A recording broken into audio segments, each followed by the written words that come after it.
ప్రభువైన యేసుక్రీస్తు నామానికి మహిమ కలుగును గాక. యేసుక్రీస్తు నామములో మీ అందరికి వందనాలు. దేవుడు మిమ్మల్ని అందరినీ దీవించి బలపరచును గాక.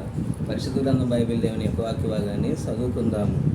యెహెజ్కేలు గ్రంథము 2వ అధ్యాయము 1వ వచనం నుంచి వాక్య భాగాన్ని చదువుకుందాము. యెహెజ్కేలు గ్రంథము 2వ అధ్యాయము 1వ వచనం.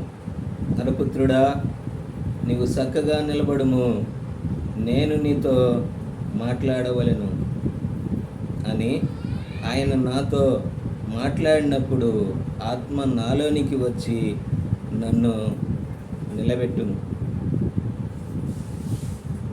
ఎవరైనా దేవుడు ప్రవక్త అయిన యెహెజ్కేలుతో మాట్లాడుతూ ఉన్నాడు. ఏమని? నరపుత్రుడా, నువ్వు చక్కగా నిలబడుము, నేను నీతో మాట్లాడాలి. నిజమేనా? దేవుడు మనిషితో తప్పనిసరిగా మాట్లాడే దేవుడై ఉన్నాడు మన దేవుడు. ఎందుకోసమో తెలుసా? చక్కగా నిలబడమని నరపుత్రుడితో మాట్లాడుతూ ఉన్నాడు. నిజమే, మానవుడు ఏ విషయంలోనైనా దేవుని దగ్గర తప్పిపోయేవాడుగా ఉంటున్నాడు.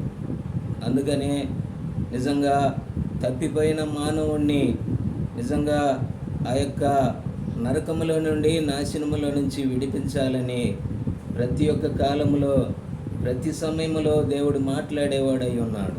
అందుకనే ప్రవక్త అయిన యెహెజ్కేలుతో మాట్లాడుతూ ఉంటున్నాడు. నరపుత్రుడా, నువ్వు చక్కగా నిలబడు, నేను నీతో మాట్లాడాలి. నిజంగా కింద వచనములో నేను నిజంగా నీతో మాట్లాడవలెను అని ఆయన నాతో మాట్లాడినప్పుడు, దేవుడు మాట్లాడినప్పుడు ఆయన ఆత్మ యెహెజ్కేలు మీదకి వచ్చినది. ఈనాడు నీవు నేను మనతో దేవుడు మాట్లాడుతూ ఉన్నాడు. ఎందుకో తెలుసా? ఆయన ఆత్మను నీకు ఇవ్వటానికి.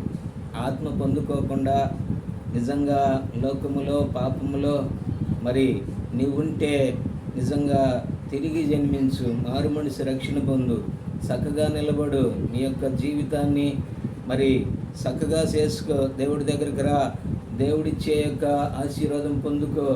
ఆయన చక్కగా నువ్వు ఎప్పుడైతే నిలబడతావో అప్పుడు ఆయన పరిశుద్ధాత్మ నీ మీదకి వస్తుంది. ఇక్కడ మన పితరుడైన యెహెజ్కేలు గారితో మాట్లాడుతూ ఉన్నాడు. నరపుత్రుడా, నువ్వు చక్కగా నిలబడు, నేను నీతో మరి మాట్లాడుతున్నాను. నువ్వు ఎప్పుడైతే చక్కగా నిలబడతావో అప్పుడు నేను నీలోనికి వస్తానని నిజంగా మరి ఆ యొక్క యెహెజ్కేలుతో మాట్లాడిన దేవుడు ఆయన ఆత్మ ఆయన మీద దించినాడు. ఈనాడు నా జీవితంలో మనము దేవుడి కోసం నిలబడి ఆయన చెప్పిన మాట వింటే ఆయన పరిశుద్ధాత్మ మనకు అనుగ్రహించేవాడుగా ఉంటున్నాడు. పరిశుద్ధాత్మ రావాలి అంటే నేను ప్రతి సమయంలో చెబుతూ ఉన్నాను. పరిశుద్ధమైన జీవితము జీవించినప్పుడు, యేసుక్రీస్తు రక్తముతో కడగబడినప్పుడు అంత మాత్రమే కాదు, కానీ యేసుక్రీస్తు ప్రభు అయిన యేసుక్రీస్తు నామంలో బాప్తిసం పొందినప్పుడే పరిశుద్ధాత్మ అనే వరము వస్తూ ఉన్నది. నిజంగా వాక్యంలో చెప్పిన సత్య ప్రకారము, సత్యమైన విధానంలో నువ్వు నడిచినప్పుడు, నిలబడ్డప్పుడు, నువ్వు సరి చేసుకొని చక్కపడ్డప్పుడే దేవుడు నీతో మాట్లాడతాడు. నీలోనికి ఆత్మగా రావటానికి అవకాశం ఉంటుంది. లేదా నీ ఇష్టానుసారంగా ఏదో నువ్వు బైబిల్ వాక్యము కానీ భక్తి చేసి నీ ఇష్టానుసారమైన విధానంలో నడుచుకుంటూ నేను కూడా దేవుడు కుమారుణ్ణి, కుమార్తెనని నువ్వు తృప్తి పొంది ఒకవేళ భ్రమలో బ్రతుకుతున్నావేమో. జాగ్రత్త సహోదరుడా, సహోదరి, నీతో మాట్లాడటానికి ఆయనకి ఇప్పుడు సమయం ఉన్నది కాబట్టి నిజంగా నీతో మాట్లాడతాను అంటున్నాడు. మాట్లాడినప్పుడే దేవుడి యొక్క మాటను అంగీకరించు, ఆయన మాటకి విధేయత కలిగి ఉండు. అప్పుడు నీవును నీ ఇంటి వారును రక్షణ పొందుకోగలుగుతారు. దేవుడి వాక్యాన్ని దీవించినగా ప్రార్థన చేసుకున్నాం.